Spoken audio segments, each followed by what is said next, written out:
ಮೆಂತ್ಯ ಹಿಟ್ಟು.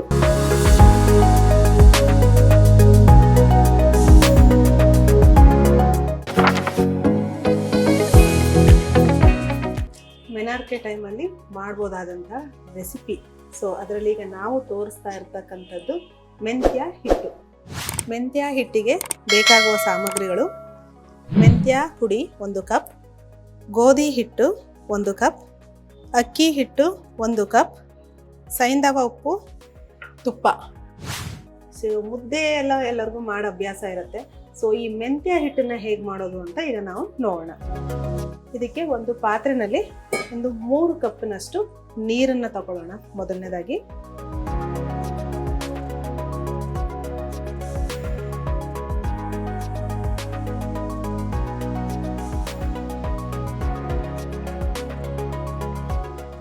ಇಲ್ಲಿ ಮೆಂತ್ಯ ಹಿಟ್ಟೇನಿದೆ ಇದನ್ನು ನಾವು ಮೆಂತ್ಯವನ್ನ ಸ್ವಲ್ಪ ಲೈಟಾಗಿ ಹುರಿದು, ಡ್ರೈ ರೋಸ್ಟ್ ಅಂತ ಹೇಳ್ತೀವಿ, ಎಣ್ಣೆ ಆಗಲಿ ಅಥವಾ ತುಪ್ಪ ಆಗಿ ಹಾಕಿಲ್ಲ. ಸೊ ಡ್ರೈ ರೋಸ್ಟ್ ಆಗಿರ್ತಕ್ಕಂಥ ಮೆಂತ್ಯವನ್ನ ಪುಡಿ ಮಾಡಿ ಇಟ್ಕೊಂಡಿದ್ದೇವೆ. ಅದನ್ನೊಂದು ಅರ್ಧ ಚಮಚದಷ್ಟು ಈಗ ಸೇರಿಸ್ತಾ ಇದ್ದೀನಿ. ಸೊ ಅದು ನೀರು ಬಿಸಿಯಾಗಿ ಸ್ವಲ್ಪ ಕುದಿಯೋಕ್ಕೆ ಶುರು ಆಗ್ತಾ ಇದ್ದಾಗೆ ನಾ ಈಗ ಹೇಳಿದಂತಹ ಇಂಗ್ರೀಡಿಯೆಂಟ್ಸ್ಗಳನ್ನೆಲ್ಲ ಅದಕ್ಕೆ ನಾವು ಸೇರಿಸಿ ಮುದ್ದೆಯನ್ನು ಯಾವ ಥರ ಪ್ರಿಪೇರ್ ಮಾಡ್ತೀವಿ ಅದೇ ಥರ ಮಾಡಬೇಕಾಗುತ್ತೆ.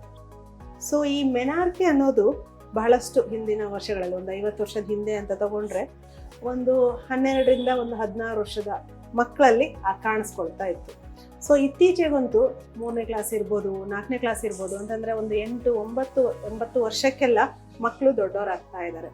ಸೊ ನಾವು ನಡೆಸ್ತಾ ಇರ್ತಕ್ಕಂಥ ಜೀವನ ಶೈಲಿ ಎಫೆಕ್ಟ್ ಆಗಿರ್ಬೋದು, ಅಥವಾ ನಾವು ಸೇವನೆ ಮಾಡ್ತಾ ಇರ್ತಕ್ಕಂಥ ಆಹಾರದ ಎಫೆಕ್ಟ್ ಆಗಿರ್ಬೋದು. ಯಾಕೆಂತಂದರೆ ಇತ್ತೀಚೆಗೆ ಬಹಳಷ್ಟು ಮಂದಿ ಈಗ ನಾವು ಆರ್ಗಾನಿಕ್ ತಗೊಳ್ಬೇಕು ಅಂತ ಅಂದ್ಕೊಂಡ್ರು ಸಿಗ್ತಾ ಇರ್ತಕ್ಕಂಥ ಆಹಾರನೇ ಫರ್ಟಿಲೈಸ್ ಯೂಸ್ ಆಗಿರುತ್ತೆ. ಆದರೆ ಇಲ್ಲಿ ಒಂದು ಮಿಸ್ಟೇಕ್ ಪೇರೆಂಟ್ಸ್ಗಳು ಮಾಡೋದೇನು ಅಂದರೆ ಯಾವ ಥರದ ಆಹಾರವನ್ನು ಆ ಟೈಮಲ್ಲಿ ಕೊಡಬೇಕು ಅನ್ನೋದು. ಸೊ ಇದು ಜನ್ರೇಷನ್ ಗ್ಯಾಪೇ ಆಗಿಬಿಟ್ಟಿದೆ. ಯಾಕಂತಂದರೆ ಅಂದರೆ ಅಜ್ಜಿ ಕಾಲದಲ್ಲಿ ಮೋಸ್ಟ್ಲಿ ಇತ್ತು, ಎಲ್ಲರಿಗೂ ತಿಳುವಳಿಕೆ ಇತ್ತು ಈ ಟೈಮಲ್ಲಿ ಯಾವ ಥರದ ಆಹಾರವನ್ನು ಕೊಡಬೇಕು ಅಂತ ಹೇಳಿ. ಸೊ ಒಂದು ಜನ್ರೇಷನ್ ಗ್ಯಾಪೇ ಆಗಿರೋದ್ರಿಂದ ಬರೀ ಮಕ್ಕಳಿಗೆ ಏನು ಇಷ್ಟ ಆ ಟೈಮಲ್ಲಿ, ಮಗು ಹೊಟ್ಟೆ ನೋವು ಅಂತ ಇರುತ್ತೆ. ಸೊ ಮಕ್ಕಳಿಗೆ ಏನು ಇಷ್ಟ ಅಂತ ಹೇಳಿ ಆ ಥರದ ಆಹಾರನ ಕೊಡುವಂಥದ್ದು, ಇಲ್ಲ ಹೊರಗಡೆಯಿಂದ ಏನೋ ಒಂದು ಸ್ನ್ಯಾಕ್ಸು, ಸ್ವೀಟು, ಐಸ್ ಕ್ರೀಮು ಆ ಥರ ತಂದು ಕೊಡುವಂಥದ್ದು. ಸೊ ಮಾಡಿದಾಗ ಒಂದು 3-4 ತಿಂಗಳು ಆಗ್ಬೋದು ನಮ್ಮ ಮಕ್ಕಳಿಗೆ ಪೀರಿಯಡ್ಸ್ ಕರೆಕ್ಟಾಗಿ. ಅದಾದಮೇಲೆ ಇರೆಗ್ಯುಲರ್ ಪೀರಿಯಡ್ ಶುರು ಆಗುತ್ತೆ, ಅಥವಾ ಹೆವಿ ಬ್ಲೀಡಿಂಗ್ ಶುರು ಆಗುತ್ತೆ, ಇಲ್ಲ ಸೀವಿಯರ್ ಸ್ಟಮಕ್ ಪೇನ್ ಅಂತ ಮಗು ಅಳೋದಕ್ಕೆ ಶುರು ಆಗುತ್ತೆ.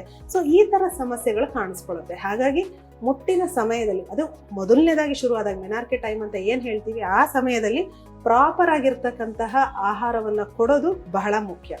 ಸೊ ಈಗ ನೀರು ಕುದ್ದಿದೆ, ಇದಕ್ಕೆ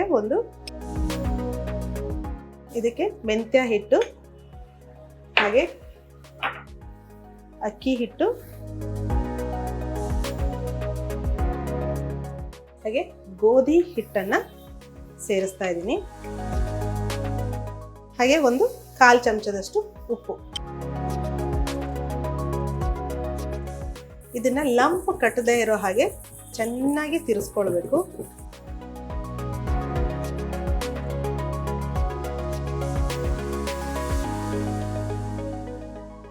ಈ ಗೋಧಿ ಏನಿದೆ, ಗೋಧಿ ಹಿಟ್ಟು ನಾವಿಲ್ಲಿ ತಗೊಂಡಿರೋದು.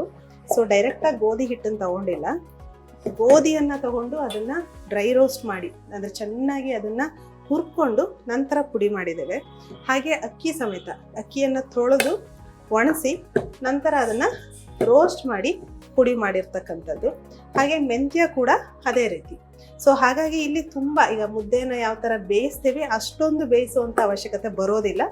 ಸೊ ಇದನ್ನು ಹೀಗೆ ತಿರ್ಸ್ತಾನೆ 2-3 ನಿಮಿಷ ಬೇಯಿಸಿದ್ರೆ ಸಾಕಾಗುತ್ತೆ.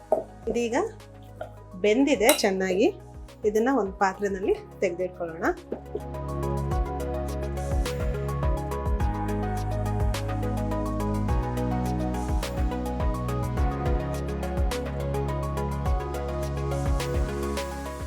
ಬಿಸಿ ಬಿಸಿಯಾಗಿ ಮಕ್ಕಳಿಗೆ ಇದನ್ನು ತುಪ್ಪದ ಜೊತೆ ಹಾಕ್ಕೊಡ್ಬೋದು.